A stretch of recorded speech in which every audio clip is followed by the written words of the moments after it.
bia ye kasa ye yipemu ye yi wo ma ye nim wo ma na se bia wo mu na agidi ana so mu na ba ya cha na se sei ana se bia minima pam osompente no ma peke sompa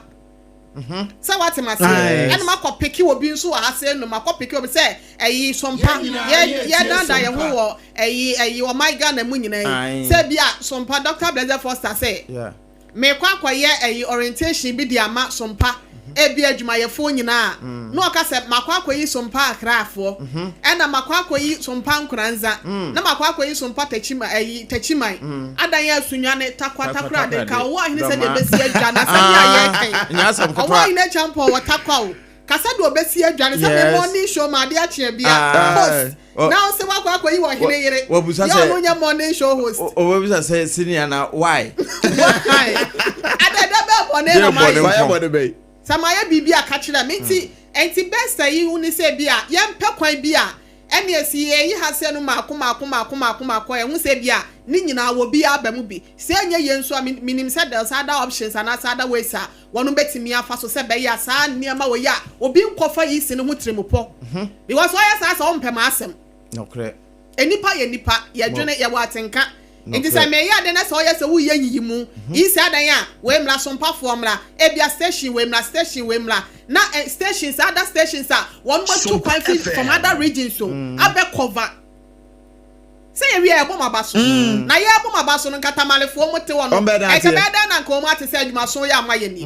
enti adan ti na ba say bia momoa na nyina so ye moa dwale mechima me ana mi so mi dwale wo de mai say nsa benkum dwale ni fa nso dwale benkum na de me ba be bo ho dawura mo atrende na wi ada wo so de me de wo yi mi afiri mu a se de be ye bia me din ma bonti ana se bia e ko ne aka se o essential e ba dodo de bia o mo ko ho de be ma wo san komo we e ba dodo de a o ma yi wo mo ko a ye collecting center no ye de sima nkomo we personal enya nkomo ye de sima ana don hwiri na edie e wo se ye nya adaje pa atena ho esan se ye kan ban mu a obate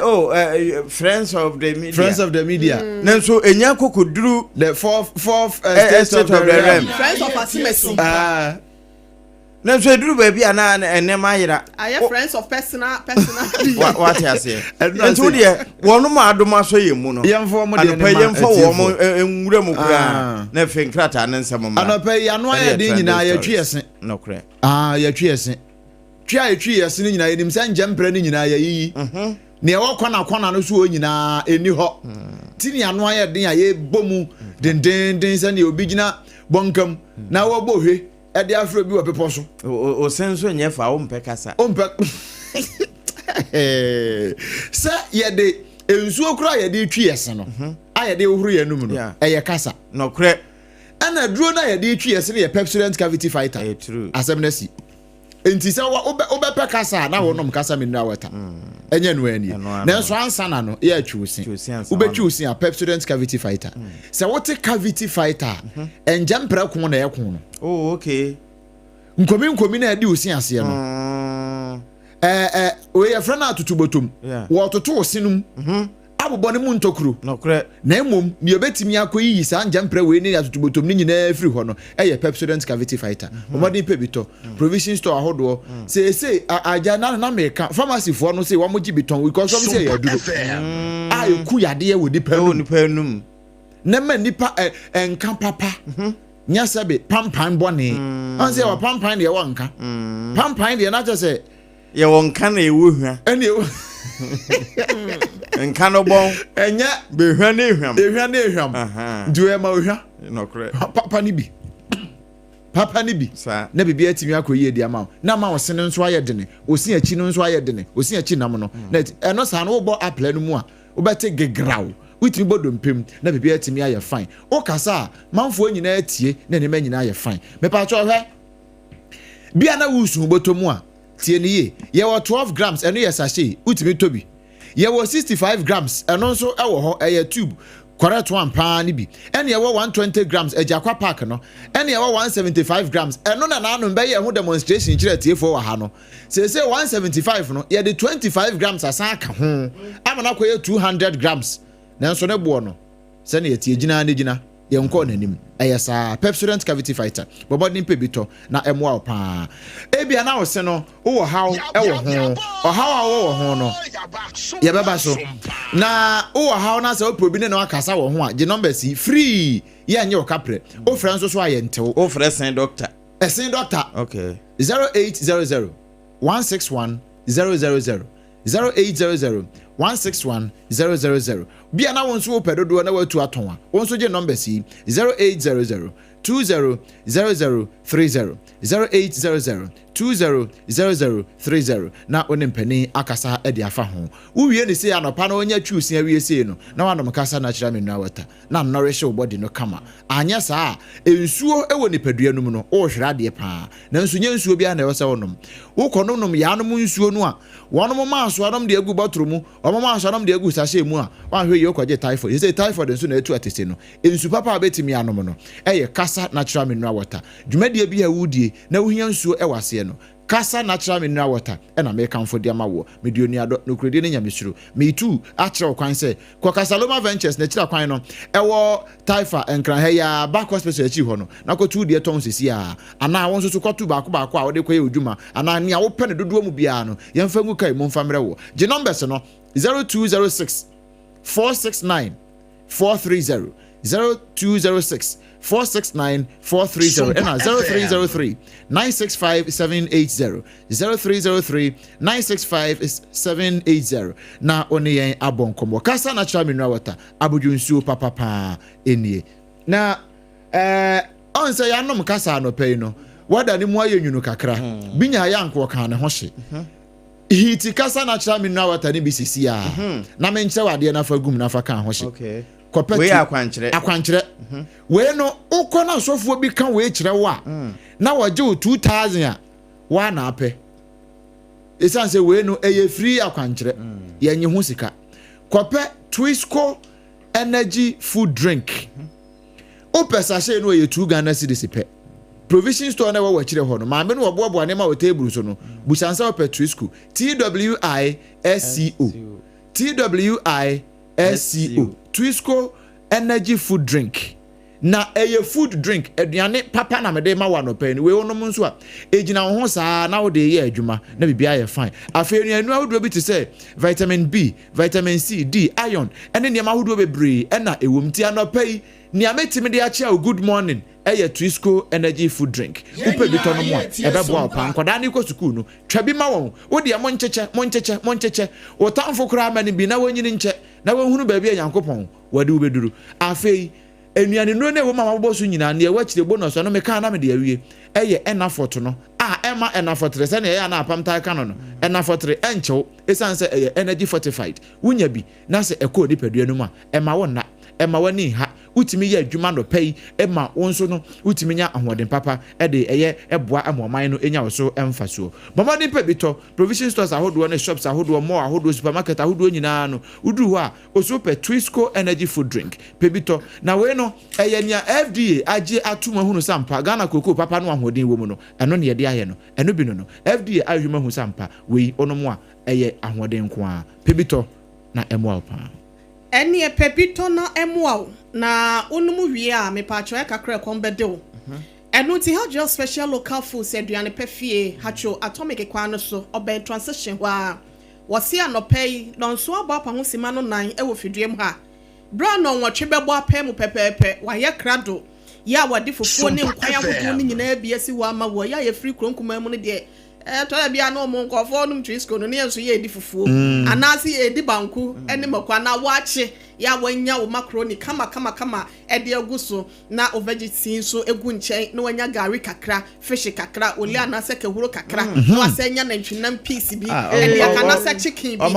what ya say enti ni nyina na ye hajia special local food pacho to bi dan chen ho dan chen pacho enuane ahodo biada ya ye beto no ye nananom buchia so o maame bra na wo kuro kumam no ye bi ma wo a utimi wo se ehwa no eba na wa no krampo ban so no ni nyina hajia special local foods wo ya de e wo se nuane ne ho ntine kɔ eye fie duane kɔ pebide na continental dishes ni nyina no so e ya de a wo ye bi e wo ho ntie wada roma se wo ye adwuma anase bia wo ni brent no wo nhye da enya daje eno aduane nhye wo fridge ma anase na watwene nyaje so didi abonte ampacho hagea ene oduane pefie wo betimi akobe ye aduane ma kama na de akwhye wo so kotwe adaka mu fridge mu ene na watwene nyina wodi wie na okono asa ya ma eye sika kakra bi anaso betimi aye order no eye 0594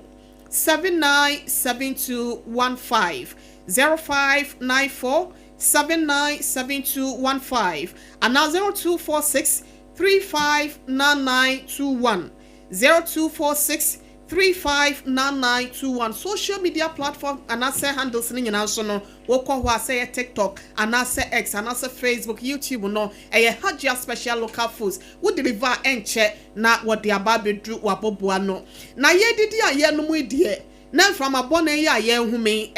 den ya ye beko aya sabia na medofo en from abone ya ye hume ne to bia na edinsunsu so bone abeso ye kidneys ne so obi won so ane de no akwakoye mogya mu yade wo de make say no wo se me de na akwakoye osaw ana se fibroid oba akwakoye coincident wontime nwo awo ho nsem mema mrayo ana se yade bia ha wo ni titiriw wo sisi achi sisi ni nipadua ni nyina no sisi ni nesi so ne ba se ho techema mpacho wanhwe ya obeka dem na sa akoso na yaka ho enu ti 21st clinic say yan kan kire wo se eba ya se wo bodin egie ene abasobode egie a efa eye sciatica ne ho no wono enegina brane na wase wo sisi achi ntini yes ho efa wo to ase na akofa wo siremu atiesi wanantu na atiesi wo na abakwa ho no na atiesi wo na brum pacho eye sciatica wo de ne se tutu wo se twetwe wo se ye wo ya wantu omnikanfo ani anche over 15 branches ye biebie wo man mafana ne ntrodo ne ntroda so wanhwe ya wo beka demedofo kasa wo we no esetentene ya na enka ponko bomodi anafo ani kiremu ewa akra asem tantra here run about so from asamai na eba mpacho ye wo benkum so wutwa kwan ni mu ana se wo ba ho sanso na wo firi achimota na eba wo tra achimota mo na no ba wanim kakra bi na chese no so nifa so ewo ho tema so no ye wo community 1 tema community 1 Roma Kalika Safo no na chi wo pe kaso new market Obom road new ECG office in nhwe ni mo pe hwe overseas Kumasi asem na mekan ye ne Sompa FM na wodan kro na mu sunya ne so no obehu ye wo regional hospital first gate no ne nhwe ni mu e na tachiman ene nkranza so no kane GN bank dan ni mu e na ye wo na ukọ eye nkranza ye ben children's park e na tachiman so sunya ne kwan so takwa ye ne Roman store so din hwe ni mu takra de fie kuma number 9 taxi station ho brekum amangwase ye ben Chris FM go so abotan so ye ne Success FM no ene ben Obuasi council quarters called junction so ya bode wo ho ye manu ye 0540 311 311 0540 311 311 and 0249 311 311 0249 311 311 make us a be maybe wo fiodne sesum na minim de ha no emema dodo na sa na ya wo mu ye o edra no pa na sa na dwoa no de sesum na no say ya so na wiase amane hunu nyina ya sesa aba begu ni kompacho wo ya sa wrinkles be ye wani mu ma enche bia na nya wo bibi na pam wo me pa cho ye mreyo enu ti na tam ba me shad abadiama wo me ba cho wo ba wa himfi ono ya no no bi no bobobi na esiesie ho na ma ho aye kuma keke ne ba ne sanu a na bibia nso ekoye na esa ye general body pains edro time ba me sha no eno so eka ho bi wanu mu ato ana se bia 3D fever no ni nyina ebetu na se ede efiri ho na wase ye nkan cho so pese u boost immune system na me patro no so ebetimi abo papa ye we eyema ene memedro akwada woni mfinhye dumienu pe ena enka ho lady pharmaceutical shops ahodo ne herbal shops ahodo nyina da abode ewo mo frɛ Dr. Otafri Apam Bono no 0244 417 669 0244 417 669 time herbal mixture anytime herbal mixture no ena ye kan for the amount ena no pe kope bitoy na wankasa wo nipadua no emfili gwenze ma eno nti anope wo mo enekuta yemu a eden krata no mo nsem ema na trending stories ahodo nso ye biebi nani ede ama wo no je aba wo ekuta eno so na abegina de watimi aba abekere wo adwen afa nsem a yakan wo afidie so anope efa enkrata mu trending stories mo de kira adwen a ye bibie ni 0260 19 60 64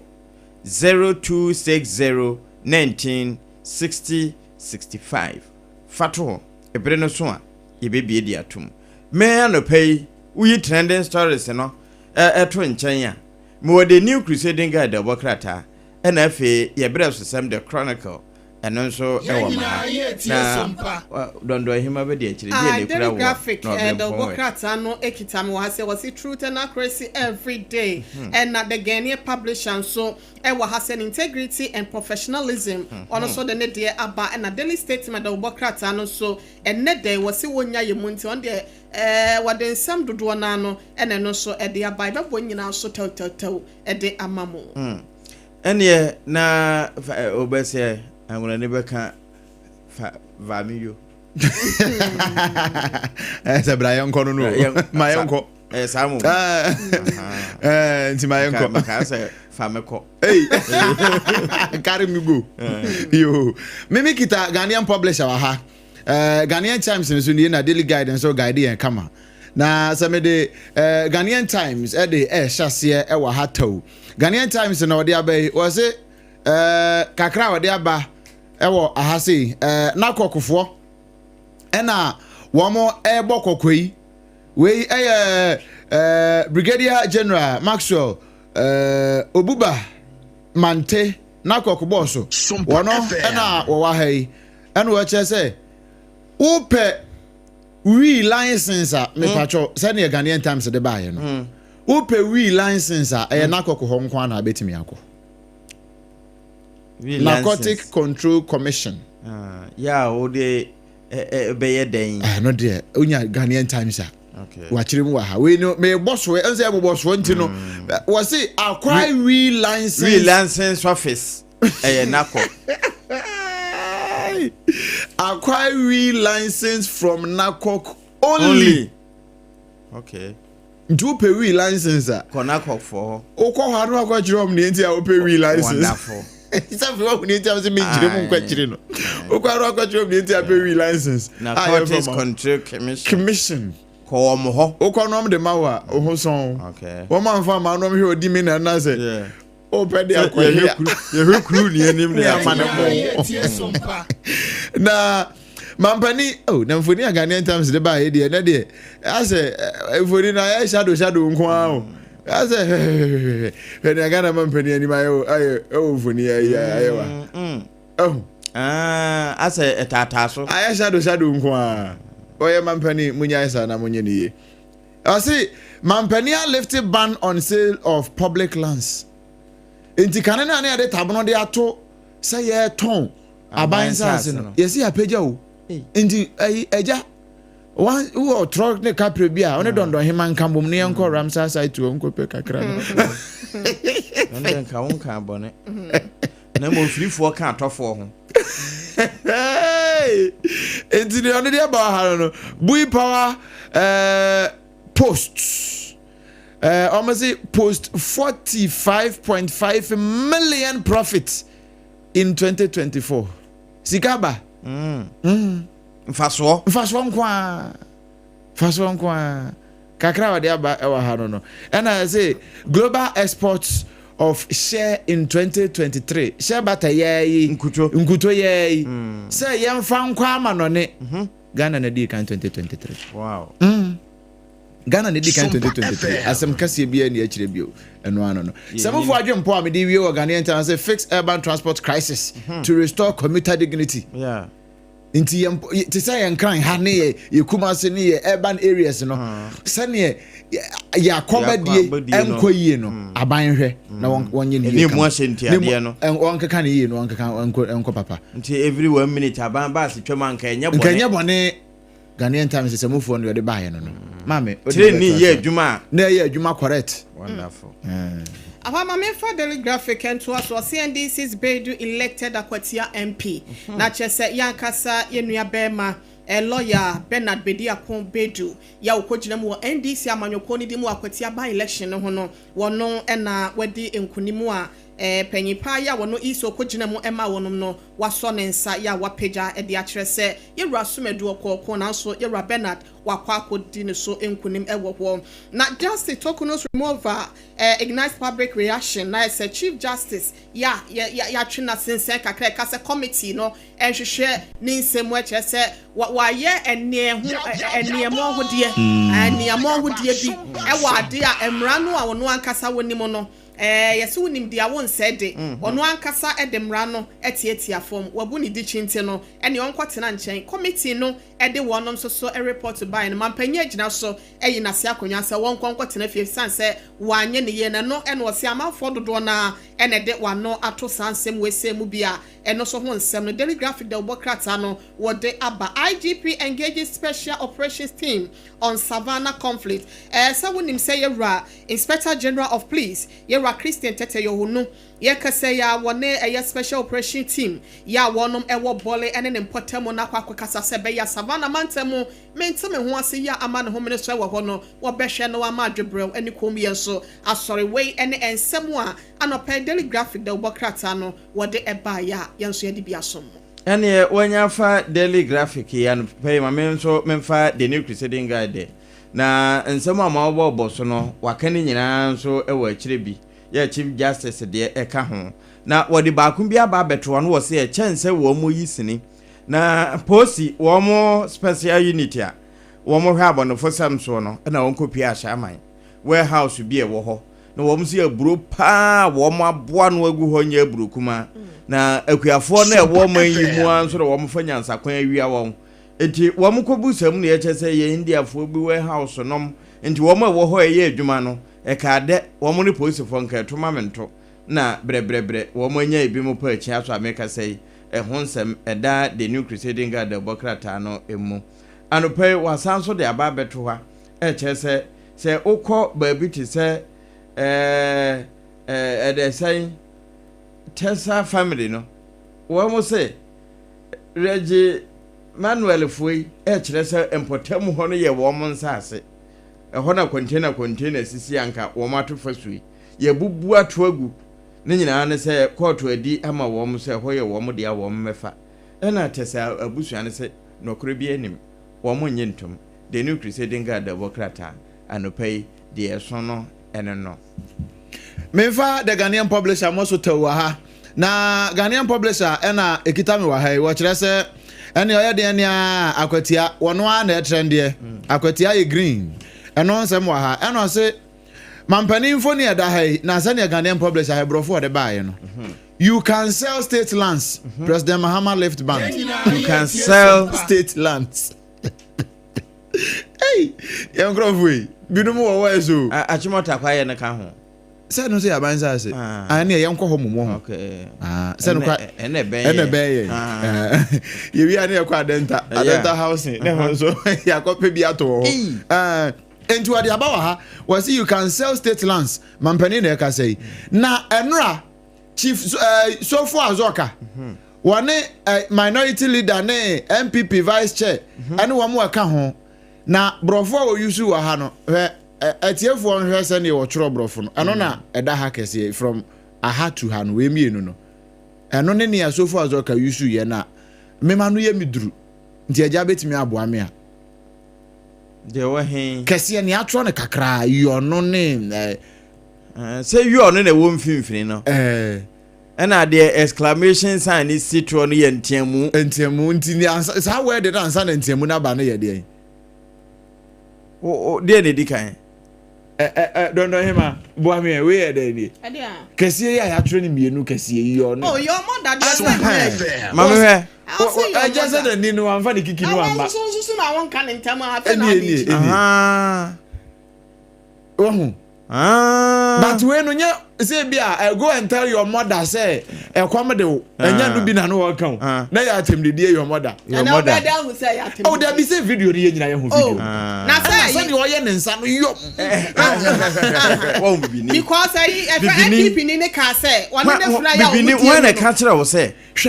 sign ye dey kokoro mu tia fe yensa so he I was on the front when you did not say your mother, no see your father. Eja. I don't know him abu beno. Say when him dokuna abene kro hu ne ye trash dey unim sa. Wo dey hwe action ye da hey. No. What they wo? Wunni e no o ka kire no no. I was see your mother. Your mother wona waka. So no dey ga wona dey nka exclamation sign kra no explain. Oh boy. Eya obi ane na yi. Etie from na Facebook conversation. Ya friends publisher. One of the new publisher no ni phone you dey buy na hu ne sa. Amanfo patapata no kro se da e ma obi kra san ko ball no mpo. Ayi chief azoka no anakasa ne boys ni bi na ekwobo. Etie no tire o sa asem na wo ka no. Ni nyina ye explanation no but eno dey about because minority leader mpons and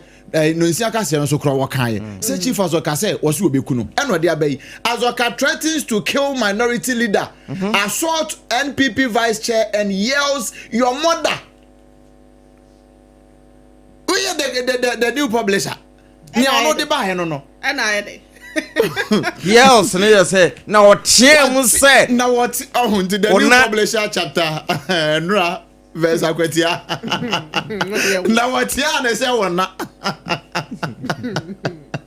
ebusia ma me fancy woni enko yanim yanko yanim na de wo de be ba nya bi your mother o say afro mu de no your father your mother ye our kill minority leader I no know so why dey o kan ye na chief azoka wan tie no chief azoka say no minority leader na ba be gina ho no o keka na we kura mpo no third na national vice chair the MPP was no be gina zongo ho na wo ka wa asem na nsentrefo ahia ka asem a just ye the microphone betua ono ne phone se enti wa ho table purpose enti obeye te se wono wa ye gaga no no wa ye ne small boy when ani so te se awansana e no chema buga was no ye small one na wouldn't say wo ye se ni nyina your mother na third national vice chairman e ono so si wo hia ni bia ni nua na agro mu die no o kan your mother ono so your father enti ono so wo ye ni nyina no wo sere no but no retaliation sa agro your father na amam eno ama wo nkomodum enti na chief ani abre e che no hu se silent means conceive what's what the adwembo ne nam nti ono ma de kro but according to chief azokono say ono ne tambia o appetite for fight enti we say appetite for fight every day now say I will kill minority leader tell be amane nye wo kwa ka wanya se bia kan kofo hu se wa ba around eno so ka hu bi papa wo ne ma ba mu ne kan die hu ye for the daily statement of Bokrata no ento aso chief justice dismissal unfair we say ade a chief Sophia and I say justice Sophia Kufu one so de aba wo se aba samra hu nsem no na ye de wantwi bi ana se enema bi a ense bi aba befra for no ne de ya wo de eba no Ghana's democracy in peril all power to Ken Mahama say Yewra Mahama Brana also akofena mu esan e wo mrahye bedwam no na obetena dwa no so no ene yesanfo nyina no ahye na tade white ya wode kente design kama ya wode ne chance so ahye no sanfo nyine ene the daily statement of Bokrata ye ne mu a wo kire se Ghana ha se no mu nyina ye kama menka bia memmo no mutumi nyina no ye de ama wo hene Mahama nti ono so ne de ya wode ba ye no na asebi wo ha se no medikan ditie na National Road Safety Authority wokwa kratafan ye toso miensa no a penye friend Abraham Amariba ono ne acting director general e de ma sa ekoi wode aba betu general ye waso west wogom na wo mukoye exercise bi wo ho na wo se wo kọ ye nani anye baako kla wo se wo hwa ka kwanhia wodo na esisie no ano a wonu ma ye hwehwemu ahu se empempi na no akyerekere kwan signboard and I said billboards no and also so dimukina and I said I can't be and ma accident do na no etesi sense obi driver bi wo krampa wo kwa wo hu nanim billboard agekwan ni nyina afa na wo se wo mo akode kokogba akoma wo mu se bia oba bibi sa no a eya be hu om ba bi esafata ne ya kiro na ade esi na wo se ni nyina no ni obi na e bibi kropon krobatan eni mensi ahodo no na bedwa no ode ayi no so bo ne bo wo mu eno nti wo se obi baba ko si billboard ko hu your friend is a mensi bedwa no ansa municipal assembly na metropolitan assembly no ansa no manya kwan na we de wo mu ya no magisika baby a na de acho fakosi no wase ayeye se obakotutu ni nyina de kɔ adwumaku a wodie wo mu no kɔ na kwaji usika free me assembly no ho na wase wode kokɔbɔ ma municipal metropolitan district assembly se se wa wuni mo be cho sad no mo be siu taking legal action against you. It's we say ni yade Era Maliban so and the Abba Azoka the chief Azoka the no say attract minority leader Era afenyo mark no so ne de no e wo hasem say publishers so ne de na wo de buy na CJ's removal branded Ghana's Day of shame na next nkofo so ka say entweye chief justice no and ho nsem ni nyina so de no e wo publisher ni Ghanaian publisher media na ene ye be kwa kofa afrefo no na ye de ne aka akiri na ewurawuram na mom de chronicle da bokrata nso ese akwati abato na twam ehunahuna no ene enaso ntiatia so ni nyina no enkonkote eni huru ni nyina enso mo kakra ku kakra na mo atwa so wonderful eno ye the chronicle da bokrata eno wo se posifu akwache illegal miners wo pachi number 1 apia menka kurum wo mache nipa mako nwotwe eno achi nso no wo masanya ba mu abi achi no wo fanya nsakwan a atwisika de free Stanbic Bank customer be in accounts on the attorney mo accounts so correct we did 25 years and so wo match no na 303,000 Ghana cedis and what ebiwom 303k Ghana cedis ebiwom pa nti wona na da hai Jasper Kobina Mensa nti wo mo de nkatani mu akatani eno ye the chronicle afrafo na asase ebem nti wo de bere ne kɔ no ansa na obekɔ akɔkenkan amanfo nsem mo de aba Facebook no na the daily guide no de ewom no wo de guide daily guide ne guide ye ntiawa wo say the law is the law nation divided over CJ remover wo say my name achemienu CJ eno na minority for say we judicial coup d'etat and as you are no mahama so kire say Ghana man penin kire say state lands ban idea to so ne yin free so no and also ha and NDCs be dey akon wins akwatia seat and also wode ato animo ewo ahase ya enye asem kuma na editorial semufo adwempo ewo daily guide mu obusa say we the new judicial standard ni abaye new judicial standard nti emfa na sa minority leader and one also can say was say prosifo ebetimi achi obi our social media comment ho our yetimi bi tani no chief azoka one channel is answer we threaten a life and ye hwedi ogina hwe say akwatia no hobby ana say wo hunu bi de no wo ka ene nsem a anope ya ba udi ne bia ofrefri me pa jo me din di OBS afon kasem yenti OBS me chiama mo abaso no pe na me den chia sonko kra kwa ma Odehyieba Brian champon incoming flag bearer de ma MPP amanyuku any Odehyieba titles global on so national organizer hope for me den chia sonko ama o ma major exam parents me chia na no pe abam enra ene me see ye nana chief azoka o ye nana onye papa fere na niwu me pese me ka say time e san say o ye pani e san say yan yeti eba no yomo ka kire ne se o kasa woni yoye wa braba wo bo enne kire isumi ban a woda na die nanso ne oye ne nra no e wo se Ghana mpanifu nyina o mampani on kasentia Ghana 24 IGP o mon sore nkasentia mini apam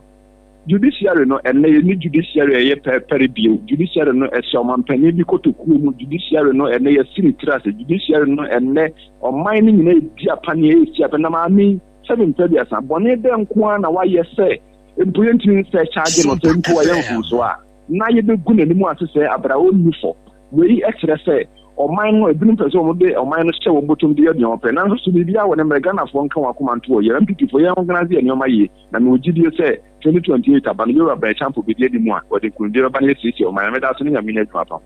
ya me etwa so OBS na wa che ahafofo nyina nso amayen odi ne bia o frefre so mpankran ne o me pacho me so me do adu techimai Kimpozo techimai Monteso yenti we Bruno East Bokwa yo me da say mambo abasana me chene mapa ubona no pari the me can say andra by election ya towards MPP ya dia but ya taking yanko pompe ena enko gentleman first no yembra fina yemma to yewu meti na yempanchen 2028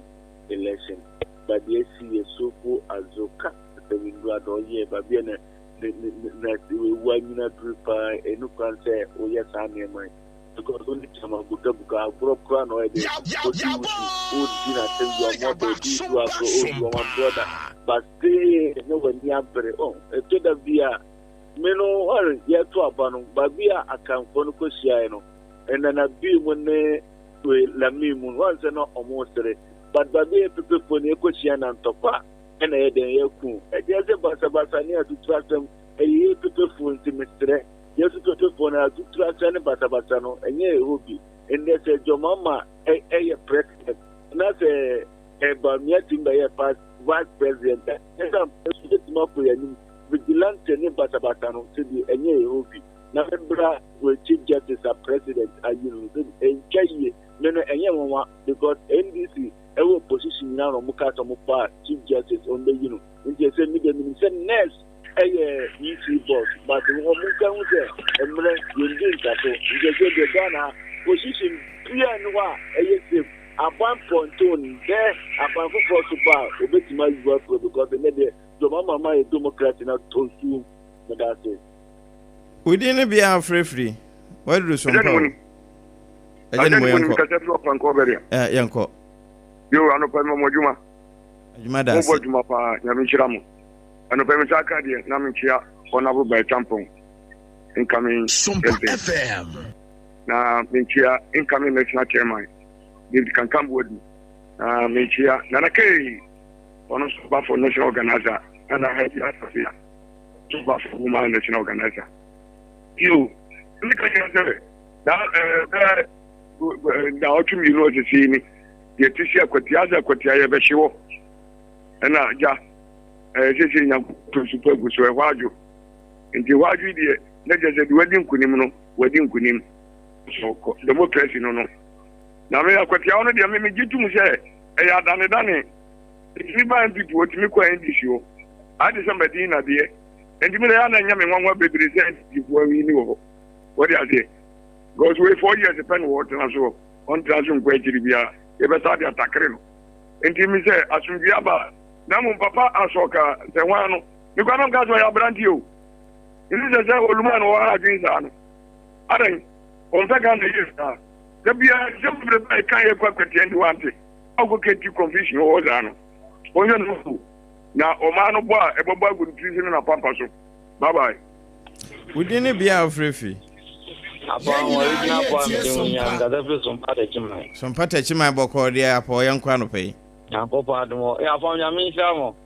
asna mo bo djuma papa na apam wo ya di o djuma da se era nyumre no mi tie osusu ma mene joni anti akwasua wo kire nse no mu kama na mzi Obrempong na no ale Obrempong waya de kusi na mi chira no bo no kre we just omemu na ba to de bo ma Sompa mo omemu no aye kama man mu ba de Sompa betime de asomo man no mo juma Sompa mo bo ne de Ghana de na meka we man panyin wo tie mo e wala na do tie o ba panyin kuku o tie ye wala ba wo mia wo tie Sompa de adenya tia ho na panyin ko ni nyina ti gonzo mu nya kape no ano no e na wo so omemu ni nyina so ti wo ma adwen wo so apa wa men ko ma asam so akwati abatu MPP sabi wo mumfa sabi wo mfanso enyansa wo ne madun sabi kese kayewura yanka ma mi wo ne ba amate ne ba ya na nka enko wie sei ase sabi MPP ameku ase ni pa mienu miensa bi de si ensa fu se ye na wo se ba tenye de ye pe dia da bi remma wo bia ma wo na wo ma ne pa okura mpa ye mfa wo ma je de ye pe keze bi na wo mo ye ba wo mi adodon no na yewa ba omi amese no mpenku godi a oba wonti no fo na wonche na won mpen ba bi ntan o sa so ba bi mu a 2028 obedi ngugu Apam Dadaa ya menka mo chia tachima fo nyina e mayen udi ne bia wo frefi bi mu a 2028 obedi ngugu Apam Hello. Yeah, hello. Yee, wo san tie wa wo ho. Dwemo radio ni ni nkomo bodin na fe yente wa dwentra no pay. Na dum no cry, e friend me Philip, me ka se free akoma dan san so. Kuma da French yente wa no pay.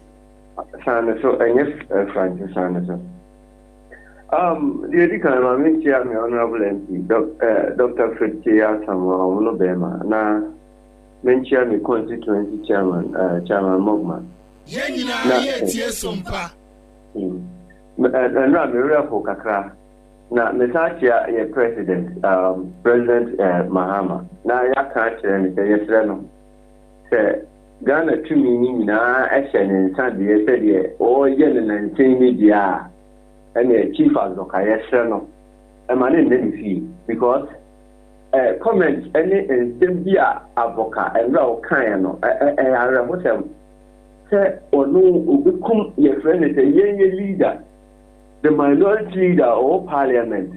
Among for comment raising them as we journalists need to cry or no end on fear or could come away yourselves and other custody no. The president said so the Mranation in term a chief justice nominee yeah and yes chief advocate yes no. Oh my who said in for the whole nation, not for some people be the American and medase. Bye bye. Medase, and oh dear. One farmer and some amamrano and a money to me. Say when yes, said you man, would didn't be out free. KBB doing his capital Techimai. KBB Techimai, into one pay. Medase. Upon what to say. Me who are mobile. Sompa FM. Man who buy a my name, and say researching. A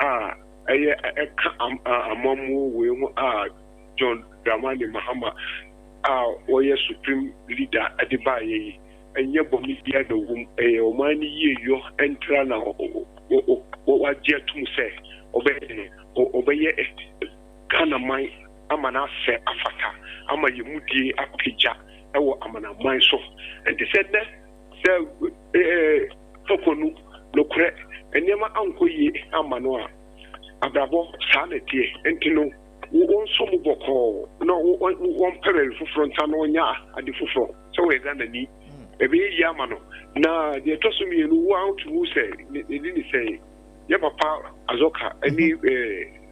Abrantia they didn't say Ameriziki a friend Chama Buga Buga. Wow, to moon say, the dinner Sauda Munafa Unimino. Wouldn't even the power, just tell me, Miss Minimini, and they said, be said, bar. Now, they didn't say, Ubia Afa, Mintuma Pafra, Ama, and a buffer, Yoko HSA, a daddy. For a daddy, anything, as a grandma for Ukanya, you were phone, a dose MP before. Parliament, MP before, NDC for adults MP before. Oba, Oma Payno, where Supreme Leader, I did be see that. And as I say, I was on my way, Apple. And then it said, Yen, I yet had a chin, on my way, year, and then the Dutch MPP bar, and your Boniana, and your Bonitia, and the Munina, Munitum, a year and a year Ghana mine and didn't say attention in Tembu, Yama, and Kosua, and so and Fatano, and no more that be checking. Mama Sawaka. No, it's come where you know. Ghana Mexica, and we should give you a moment. That's it. We didn't be out free. Una me do chat to. Me da so do me chat for. The president mine. For into. Mpacho the appointment is here na muslim condemn because in this for any video in this for no man ko onye we do guys started violence no. Appointment sabio uye penyini a ebi nso be bisa say okọ hokoye den suahu enni asem no what I say okọ hokoye den ka goforo nya hwio won wu asem no ba ndem mo ye appointment ka se nchen onu so na koya de wo sabio o mafa ba ma so gi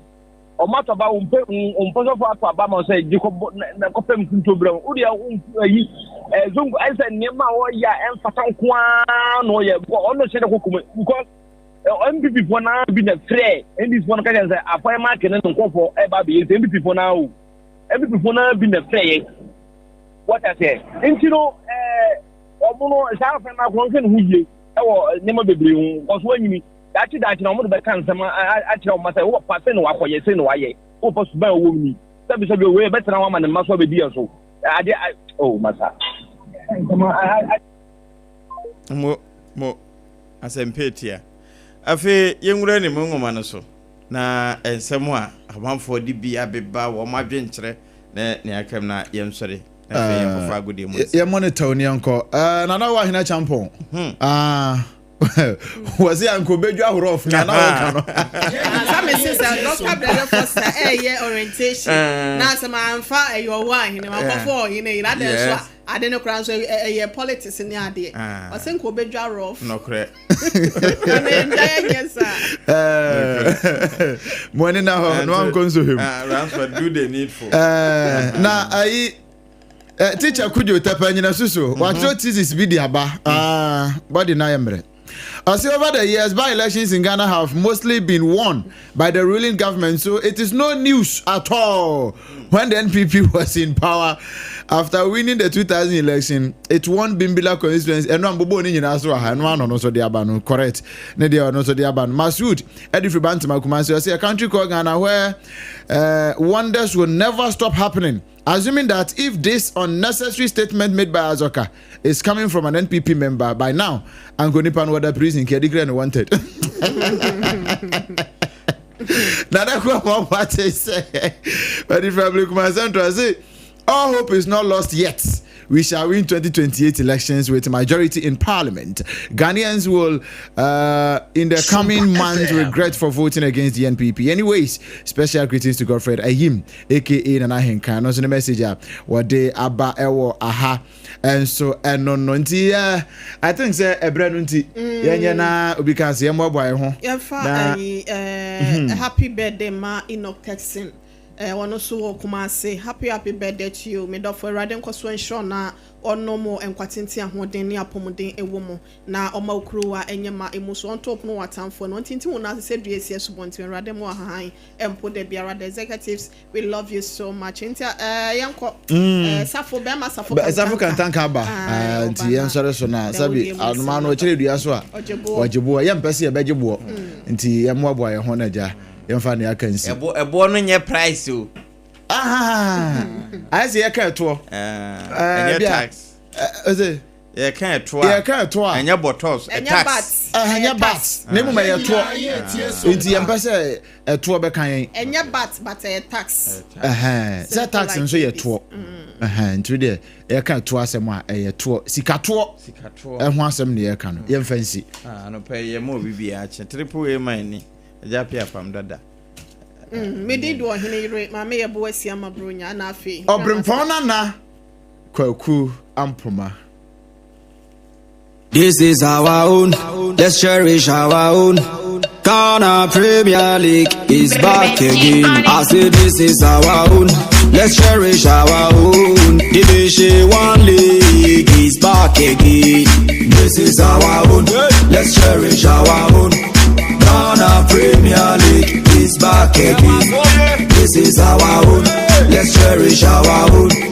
Women's Premier League is back again. I don't see a day what dog can want. And EJ can want. The ration more. A day what dog can want. And EJ can want. The ration more.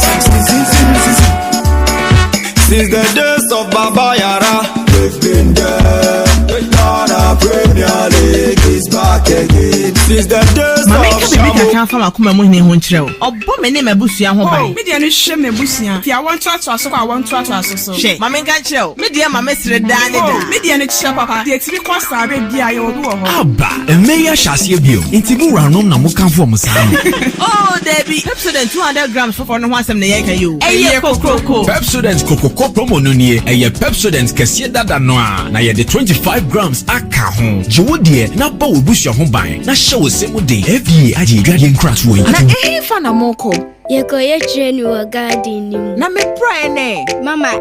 javelin. Oh, sir. Na plate no swear. Mama, enye plate o, discus. Yeah, training every say best inkunim difo. Mo se winim say, ansa na mo bedi nkunim no. Mo hia hodin bebre. Say ye chocolate taste ni tu nchen a. Ene fota, e what Swiss comunu kra energy boosting vitamins, ni minerals a. E kwa nkunim difo, se mo. Mama, yes that's. Me mo fa ya pomudi hu hia me. Twisco, power your dreams. FDA aji ejeje in krato yatum. This is our own. Let's cherish our own. Ghana Premier League is back again. I say this is our own. Let's cherish our own. Division 1 League is back again. This is our own. Let's cherish our own. Ghana Premier League is back again. This is our own. Let's cherish our own. Women's Premier League is back again. I don't see a day what dog can want. And EJ can want. The ration more. I day what dog can want. And EJ can want. The ration more.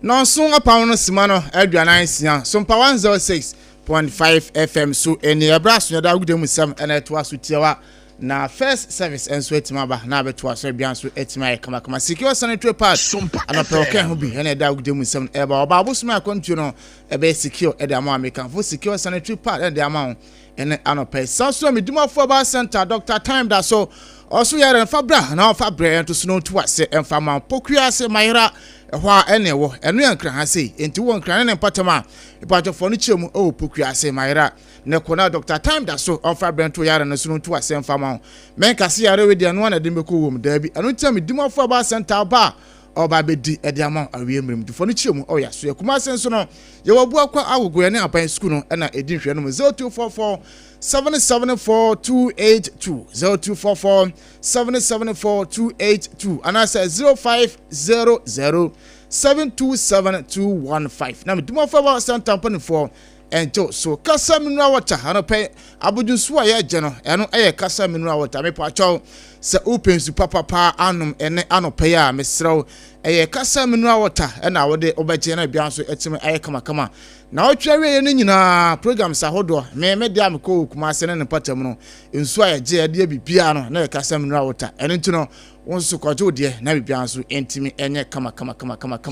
wedding ana wo ye engagement program bia wo ye no me pacho kasa mineral water na me kanfo ede ama ene ano pay eno achi no se opedodo pa enso atua me pacho fra homan na eje dodo no bi suo ho ne ton na fanya sika eku boto na bia so entimi nya kama ma mo to nsuo ene menu ama mo to nsuo na dress wo kwan chempacho open su papa ton na wanya sika mesro make am focus am na water ene de ama ena no pay 0206 469 430 0206 na kasam na water pon for enyo so na bia so entimi enye kama we no boafo no pay o ma so ya sina da gudemu nsam no jade eba na unum se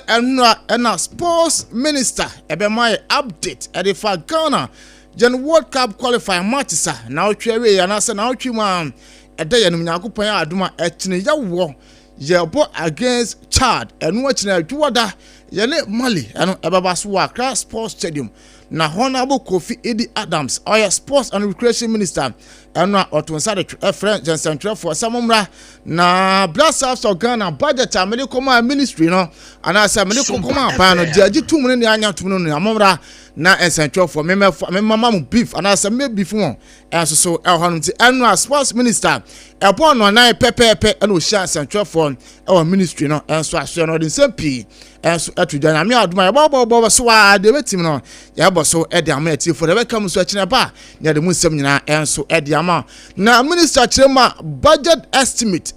na ene network nyansa kam na Ransford e ma na de to so na your budget estimate and your budget approval. Now budget estimate for chartered flight and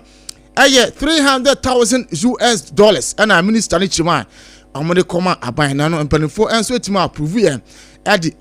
per diem 26 plus no eno so no na ene $150,000 that's $150 and so mpanifo etim approve at the mamo eno 26 plus. And now 200 and as when $200,000 and as $200 and we pay them for 27 officials. I might join 26 plus now Ghana pa yan to us now and also so unfortunately approval almost added 2 months $200 and for so and watching 250 accommodation not for air child place and officials and also for added na chese eno de no eno achine $60,000 and near incidental express and as expenses eno no mpanifo anya atum omoje $20,000 eno mpanifo enso so etim agitum e wo honom eno achino meals in chat game no eno so mpanifo chima omo ne $80,000 ena kwa and as ndo eno so no 80 no mpanifo so etim agitum eno achine bonuses for players and for budget for $10,000 and upon for and swear na minister chima and on ya jantum and upon for $5,000 and upon for etum 20,000 bonuses per head coach and some upon for $10,000 and etum bonuses for assistant coach only $10,000 and a coin for $5,000 and etum bonuses for team officials and upon for so e budget $10,000 and no chema omo aja twam ano de Ghana eti ano aya de na odi ekoko tie minister wa bra budget for child game no yentiesma odi ani kan kotie per diem no na ewia budget for air child game no so no na akoti anansema sports and recreation minister honorable Kofi Adams edetuyeni. Accommodation for single rooms is $200 and also for a number of them. Usually for our players, we pay them. That's the spirit. That's how it has been. Indeed, in some time past, even including the captains were paired with other mates. They were not even alone. But this time, there's a practice where some 1 or 2, 3 senior players are given some treatment of a sort that they use single rooms. But that's what it is. There's accommodation in charge. Sorry, before accommodation, daily meals for $80 for the entire day for the number of meals that they will have. Accommodation in charge is $250. Then daily meals there also approved is $80 for each person for the number of meals that they will have for that day. It doesn't mean every meal is $80. It's $80 for the whole day. Also, the medical expenses, as I've said, is $10,000. Per diem for players is $150 per day. So the players take $150. The technical officials take $200. Incidental expenses is $20,000. Bonus for players is $5,000. So if they win, or let me say when they win, because that is the position of the minister and all of us here, when they win, we'll give them $5,000. The head coach takes $10,000. The assistant coaches take $5,000. The other category of technical officials and have $4,000, and that's all. So when you add all these, you multiply it by the numbers in each level. That's where you have the $856,890 for the Ghana Chad game. The chunk of the bill here is because of the original tickets of what? From their base to Accra and back to their base. Minister, and then some answers, so I don't know. And where they are, what per them Ghana and the Chad game, no, and some answers, so I don't know. na budget no sansam so no minister Edin komo kakra budget yadi kwa wura mu no minister nkomoni. So, ladies and gentlemen, I can take you through a few of the things. For example, Ghana versus Chad, which is the away game that will be played on the 4th September. The original estimates for that game was about $1,239,090. But after we went through it and took off what we thought must be taken off, this was reduced to $856,890, meaning that per the arrangement that His Excellency have directed us to work with, a savings of 382,200 was realized in the way. This was done through either reduction of some of the items, line items, or completely taking some of them off, because we think that we can meet them through other processes. March the 8th, for example, also had similar reduction, but I will check the figures and then let you have them. So in all, we have worked to save the purse and have made sure that let me give you the approved budget for item by item. Of course, the tickets for players and officials, we have a flat unit amount, but some of them will spend more, others are likely to spend less, so there's a balancing process there. So for example, you would observe that for air tickets from base to Accra and back to base, the unit amount requested here is $6,000 per player or per official for the 28 persons who we normally will move, players and officials. Per the contract, we are responsible for the air tickets of the coaches also. So the coaches that we have who are not resident here and we have to move them, we also get tickets for them. And the unit amount there is $6,000. But if you look at the details, you would observe that some spend more and others will spend less. Since assuming office as the minister responsible for sports and recreation, what I have come to realize is that the ultimate amount that ends up being presented as ticket cost have always been higher than what has been estimated as the cost of the ticket. And the ministry, in some instances, have had to look for other sources to be able to deal with this loophole or this gap. And that is where I say sometimes your goods and services supports what is released for as our budget. Sports and Recreation Minister Honorable Kofi Idi Adams Nensam Enono enti weye budget a de kwako piemu Ghana Chad game no emu nsensem enono na iska na say weye budget for the players enu achino team officials omeko na jere 26 players ena eko officials omeka wakwa 27 Ghana pa na coaches budget sedam ni kaka no na no so minister on coaches na so no eno so ni the coach or the coaches and the technical team members, including the physician, the physiotherapists, the physical trainers, the masseur, the kids officers, video analysts, all those persons are also paid winning bonuses, but they are all paid half of what has been agreed for the qualifiers. We agreed that we give them half. You will not be paid full. When we ultimately qualifies, the remaining 50% can then be given you. If we don't, you forfeit the remaining 50%. The interest and other items have also been drastically reduced. We no longer are paying interest as requested, but we looked at it and find a way of reducing it. Indeed, at a certain point, there was even an offer to, where possible, to use the military carrier to carry the national team to such an assignment. We only did not go for that option this time around because from here to Chad would have been okay for the CASA to make that journey. But we all are aware of the recent unfortunate incident, so we thought that we didn't want to opt for that option and let's still do the commercial aircraft that will be chartered for that purpose. Anyway, Sports and Recreation Minister Honorable Kofi Idi Adams Nensam enono entino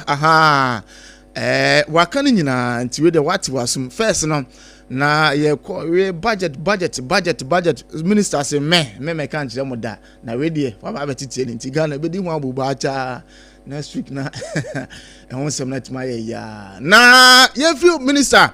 and blasters and sense no mo ne enfia no nchire mo enso o la Cote d'Ivoire ne ko di nkomo kakra onum say Isaac na say we police ladies almost ko jam wafu zombie African as we na woman championship and also ekoso eye o ho no na Isaac na say we police ladies and ko gina Ghana nem o wafu zombie no na enra na come here so metima akopim o the grand final dance 20 time Isaac me Musa guess no police ladies e kama akoma kwanan Emma police ladies at Kanu back. Now after the game, coach Yusuf Baziki, head coach Odehyieba Kakra. You play with a team that was well organized, and they frustrate you to deny you to play your game. And when you don't have creative players at a point, this is how you are going to face the challenges, because many of our players were not creative enough, and they played certain pattern which really broke our midfield and then our defense line. Can we Anyway, Sama Yusuf Bazigi after saying I said Mimosa ladies no I saw my canaya police ladies at Timu Bako and so anyway after the game and coach Yusuf Bazigi and 7 years to and one pair him I might take for our Julian so na enko na enko din amana come kakra bi na yen so na first service emra etwa so na onum say boyfriend say na just say we no aye here na to kana che say ono so akwakopiam certical okwakodi ni juma enso ho no e di amamo na boyfriend say Victor Gyokeres ese wono sna kan e di ma Arsenal na boy no so akwakodi di nkomo kakra onum say ni teammate aye boyfriend say anase we no aye ni country mate aye boyfriend say Alexander Isaac na omunya fi Sweden na boy di nkomo kakra o chima Isaac move from Newcastle joining Liverpool no ya dey asemba pa ba boa ma no chine ba boa na kasa say EPL so no pa wo sina kan adema Arsenal na just say Isaac anso akokopia Liverpool na say ya dey ba boa ma Sweden national team no bibia anso atima kwen so adama no chima boy fan Alexander Isaac no sepa ne ball ne ball oje ball control ball wo tim say yes ball on home enti ba boa o musu nyante we nsama boy fan Victor Gyokeres anso atu na pa dem sem ema inatie for now boy fan Sunny Lament and so free where Antwerp at joining Manchester United. They say just number 31 and I'll be saying and say nana na just a boy I'm so nana 3 can hands so I say crap on us and money cost around. Mayu number 1 one better na Kranas what didn't go after some Mayu unveiling on no Sunny Lament as soon come United, it's a pleasure to have you here on deadline day. How does it feel for you? Yeah, it's a big day. The club, first of all, like